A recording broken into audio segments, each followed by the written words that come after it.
का फल और उसका दंड। एक गांव था। उस गांव में दो कुत्ते रहते थे। दोनों आपस में गहरे मित्र थे। साथ साथ रहते तथा सोते थे। उसमें से एक कुत्ता काला था तो उसका नाम कालू था और दूसरा कुत्ता लाल था तथा उसका नाम लालू था। एक दिन दोनों कुत्ते ने तीर्थ यात्रा करने की सोची, किंतु वे रास्ता नहीं जानते थे। दोनों ने निश्चय किया कि यात्रा आरंभ तो करें, रास्ता तो अपने आप निकल आएगा। एक दिन वह दोनों एक साथ तीर्थ यात्रा पर चल दिए। चलते चलते रात हो गई। वह दोनों एक पेड़ के नीचे सो गए। थके होने के कारण उन्हें नींद आ गई। सुबह होने पर फिर अपनी यात्रा पर चल पड़े। एक गांव के पास पहुंचने पर उन्हें भूख लग गई। वहां उन्होंने कुछ चूहे दिखाई दिए। लालू की पूंछ खड़ी हो गई। वह कालू से बोला, क्यों गडक जी, आप फरमाओ तो मैं इन 2-4 चूहों की चटनी बना डालूं। कालू ने गर्दन हिलाकर कहा, नहीं भाई लालू जी, हम तीर्थ यात्रा पर निकले हैं और तीर्थ यात्रा पर किसी की हत्या करना पाप होता है, तो आप कोई दूसरा उपाय खोजो जिसमें कोई जीव की हत्या ना हो तथा हमें मांस भी ना खाना पड़े। दोनों कुत्ते एक दोराहे पर रुक गए। वहां पर एक मंदिर था। कुछ देर सुस्ताने के पश्चात दोनों ने फैसला किया कि अलग अलग दिशा की ओर चलना चाहिए। जिसको जो मिलेगा खा लेंगे। एक साथ चलने तो दोनों में से किसी का भी पेट नहीं भरेगा। दोनों कुत्ते अलग अलग दिशा पर चल पड़े। चलने से पहले उन्होंने तय कर लिया कि वे वापस आकर इसी स्थान पर मिलेंगे। लालू कुत्ता चलते चलते एक गांव में पहुंचा। गांव में एक ब्राह्मण रहता था। वह पूजा पाठ करके भोजन करने ही जा रहा था। उसकी पत्नी ने उसके लिए थाल सजाकर रखा था। ब्राह्मण ने भोजन को भोग लगाया ही था कि लालू कुत्ते ने झट से उसकी थाली में मुंह डाल दी तथा एक पूरी उठाकर भागा। ब्राह्मण ने हे राम कहा तथा हाथ धोकर उठ गया। उसने अपनी पत्नी से कहा, बेचारे यह गडक जी भी भूखे हैं, सो आप यह थाली उन्हें ही खिला दीजिए। ब्राह्मण की पत्नी गुस्से से बोली, आप यह क्या कह रहे हैं? इस गडक जी को यह थाली? आप ही कहिए ना, इसमें कितने चोखे चोखे पकवान हैं, खीर, पूरी, 2 तरह की सब्जी, अचार, दही। ब्राह्मण दया भाव से बोला, तुम ठीक कह रही हो, पर यह भी भूखे ही होंगे। आप तो यह थाली उन्हें ही दे दें। सोच लो कि इनके ही भाग्य में लिखा था। इसके पश्चात ब्राह्मण ने लालू कुत्ते को पेट भर भोजन करवाया। लालू ने उसे खूब दुआएं दी। उधर कालू कुत्ता एक किसान के यहाँ पहुँचा।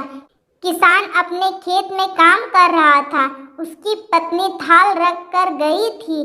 थाल में बाजरे की रोटी और साग था।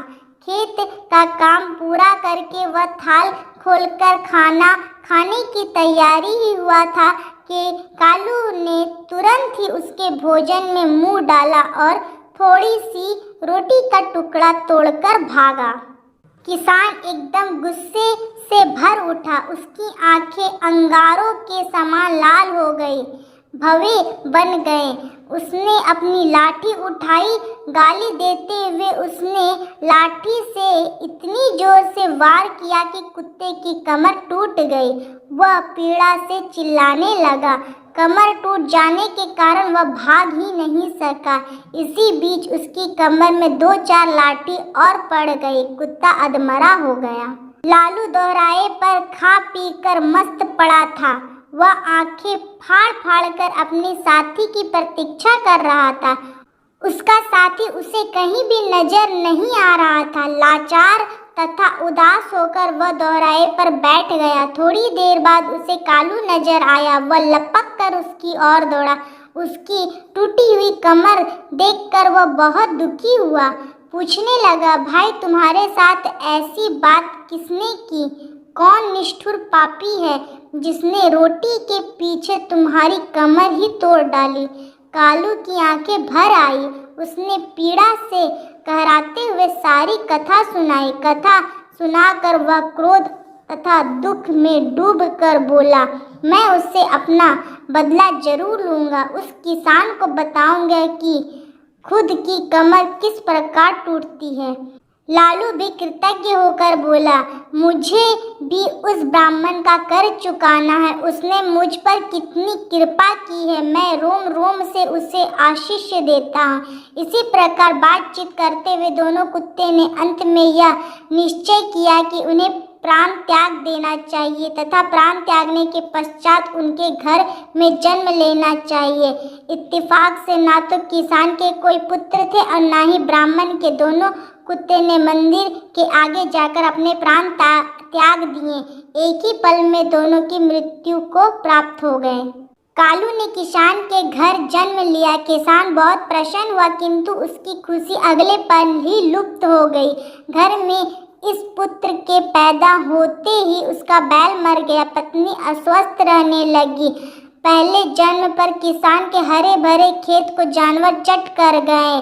उधर ब्राह्मण के घर भी बेटा पैदा हुआ। पुत्र के उत्पन्न होते ही राज दरबार में ब्राह्मण की पदवी ऊंची हो गई। ब्राह्मण ने राजा को एक युद्ध में जीत की बात बताई। राजा युद्ध जीत गया। इससे प्रसन्न होकर राजा ने ब्राह्मण को राज पंडित नियुक्त कर दिया। उसे एक महल तथा अपार धन भेंट किया। जैसे जैसे ब्राह्मण का बेटा बड़ा होता गया वैसे वैसे वह भी बाप के समान तेजस्वी निकलता गया।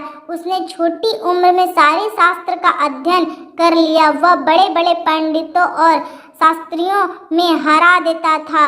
इससे ब्राह्मण की कीर्ति में चार चांद लग